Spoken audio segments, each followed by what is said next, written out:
नगर निगम का विरोध करते हैं, विरोध करते हैं, विरोध करते हैं। नाम एकता जिंदाबाद, जिंदाबाद, जिंदाबाद। हम गाँव में कोटला खुर्द में निगम नहीं चाहते, नहीं चाहिए, नहीं चाहिए, नहीं चाहिए। ऊना जिला मुख्यालय को नगर निगम बनाने के नोटिफिकेशन का व्यापक विरोध शुरू हो चुका है। वीरवार को डीसी कार्यालय में रैनसरी ग्राम पंचायत के लोगों की विरोध प्रदर्शन के महत्व 24 घंटे के भीतर शुक्रवार को साथ लगती ग्राम पंचायत कोटला खुर्द के लोग सड़क पर उतर आए। इस पंचायत के ग्रामीणों ने भी अपने गांव को नगर निगम में शामिल करने का पूर्ण स्वर विरोध किया है और सरकार से तुरंत इस नोटिफिकेशन को रद्द करने की मांग उठाई है। इसके अतिरिक्त ग्रामीणों ने अतिरिक्त उपायुक्त महेंद्र पाल गुर्जर के कार्यालय में अपना आक्षेप भी जमा करवा दिया है। साथ ही जिला प्रशासन द्वारा नगर निगम के निर्माण के लिए पंचायत के नो ऑब्जेक्शन सर्टिफिकेट का भी पंचायत के प्रतिनिधियों और ग्रामीणों ने खंडन करते हुए कहा कि वो किसी भी हाल में अपनी पंचायत को नगर निगम में शामिल नहीं होने देना चाहते। ग्रामीणों ने गांव में ही सरकार और प्रशासन के खिलाफ जमकर नारेबाजी की। स्थानीय लोगों ने कहा कि हाल ही में सरकार और प्रशासन द्वारा जिला मुख्यालय को नगर निगम बनाने की अधिसूचना जारी की गई है, जिसमें उनकी पंचायत को भी नगर निगम का हिस्सा प्रस्तावित किया गया है। उन्होंने कहा कि नगर निगम में गाँव को शामिल करने से यहाँ के गरीब लोगों को काफी प्रतिकूल असर पड़ेगा। फिलहाल जो काम गाँव के लोगों की आपसी रजामंदी और पंचायत के साथ केवल मात्र मौखिक व्यवहार से ही संभव हो पा रहे हैं, उन्हें सभी कामों के लिए ग्रामीणों को जिला मुख्यालय अनुमति लेने भागना पड़ेगा, जिसमें उनका धन और समय भी काफी व्यर्थ होंगे। उन्होंने कहा कि नगर निगम के बनने से यहाँ के लोगों पर टैक्स थोप दिए जाएंगे। इस परिस्थिति में बमुश्किल 2 वक्त की रोटी का जुगाड़ करने वाले गरीब परिवारों पर काफी मार पड़ने वाली है। स्थानीय ग्रामीणों ने अपनी पंचायत को नगर निगम में शामिल करने का पुरजोर विरोध किया है और सभी ग्रामीणों ने जोरदार नारेबाजी करते हुए सरकार और प्रशासन का ध्यान अपनी मांग की तरफ खींचने का प्रयास किया। जैसे कि आपको पहले विदित है कि सरकार ने कुछ समय पहले समाचार पत्रों में एक नोटिफिकेशन किया था कि जो कुछ गांव है ऊना जिले के साथ रखते हैं, इनको नगर परिषद में नगर निगम में शामिल किया जा रहा है। जबकि और इसमें यह भी बताया गया था कि हमने सभी जो पंचायतें हैं उनसे इस बारे में एनओसी प्रमाण पत्र जो प्राप्त कर लिया है, परंतु जहाँ तक हमें पता है हमारे गांव ने ऐसा कोई भी प्रमाण पत्र सरकार को नहीं दिया है। जो दिया गया है उसमें सिर्फ शर्तें दी गई है कि हमें ये शर्तें सरकार की मंजूर नहीं है और इसलिए हम इसका विरोध करते हैं। इसका सबसे बड़ा कारण है कि जो हमारे जो मसले हैं, इस गांव के जितने भी मसले हैं वो हम यहाँ पर पंचायत के पास या आपस में बैठ के इकट्ठे उसको सुलझा लेते हैं। जब ये नगर निगम बनेगा तो ये सारे कार्य जो है ऊना में दफ्तरों में जाकर लोगों को धक्के खाने पड़ेंगे। किसी भी काम के लिए छोटी सी परमिशन के लिए जो हम पंचायत से अपनी मर्जी से अपने आप से करवा लेते हैं, उसके करने के लिए लोगों का बहुत समय व्यर्थ होगा।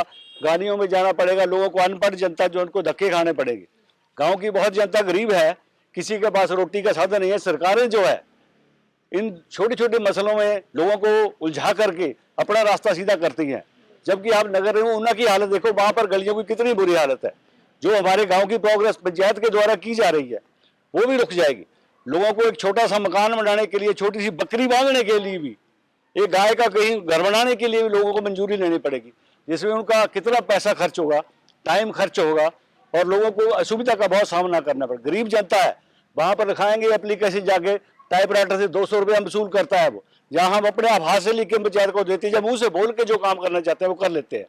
तो इसलिए जितनी हमारी बाकी जो प्रॉपर्टी है लोगों की, किसी के पास 2 मरले है, किसी के पास 5 मरले है, छोटे किसान है, तो वो उनको मकान बनाने के लिए कहाँ जगह रहेगी। फिर बाकी जो हमारी जिस सरकारी लैंड हुई है गाँव में, उसका प्रयोग हम करते हैं, हमारा हक है उसके ऊपर, वो इसीलिए रखी गई है।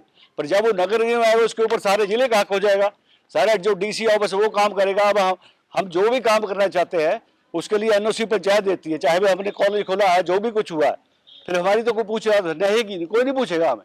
सरकार वह ढंग से जहाँ पर चाहेगी वो निर्माण करेगी। कूड़ा कचरा बाजार का उठा के हमारे गांव में फेंकेगी। अगर अब भी आपकी डिमांड पूरी नहीं होती है तो हम इसका लगातार संघर्ष करते रहेंगे। पूरे गांव के साथ जितने भी हमारे 10-15 गांव हैं, जो विलेज हैं, उन सभी से मिलकर हम आसपास के गांव, पड़ोसी गांव हैं, उनसे हम सलाह मशवरा करेंगे और इसको हम राज्य सरकार के स्तर तक ले जाएंगे। जी साडी मंग यही है कि साडा जिहड़ा पिंड आ वो पिंड ही रवे, शहर च ना कन्वर्ट होवे। क्यों जिहड़ी असीं पिंड च रहिंदे आ ना, सानूं बहुत ज़्यादा सहूलतां आ, वो सानूं शहर चों नहीं मिलणीਆਂ, है ना। बाकी गल ये आ भी जदों तक नहीं ये मतलब अपना करूगे ना, तो असीं ऐदां ही इकट्ठे होवांगे, ऐदां ही हाँ जी विरोध करांगे। हाँ जी। हाँ जी।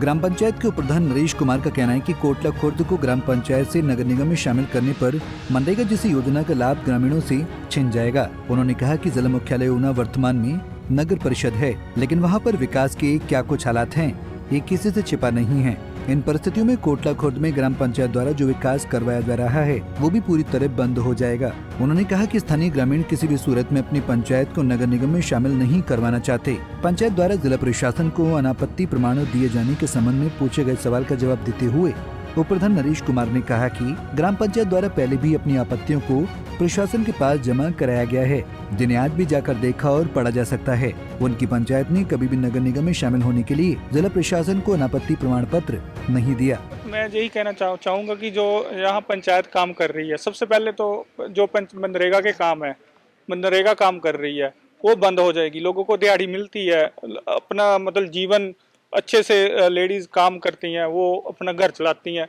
ये बंद हो जाएगा, सबसे बड़ी समस्या।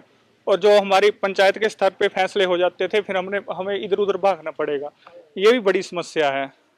तो जो भी संपत्ति कर या कृषि के लिए जो भी सब्सिडी मिलती थी वो सारी बंद हो जाएगी।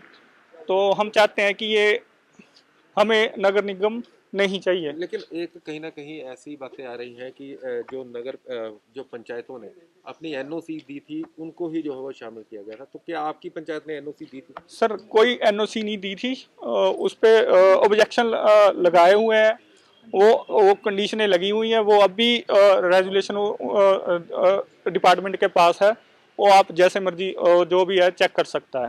पंजाब केसरी टीवी के लिए ऊना से अमित शर्मा की रिपोर्ट। हमसे जुड़े रहने के लिए हमारे YouTube चैनल को सब्सक्राइब करें और नई वीडियो की नोटिफिकेशन के लिए बेल आइकॉन को दबाएं। अगर आप ये वीडियो Facebook पर देख रहे हैं तो लाइक जरूर करें और ज्यादा से ज्यादा शेयर करें। इसी तरह के और भी अपडेट्स के लिए फॉलो करें हमारा Instagram पेज himachal.ke।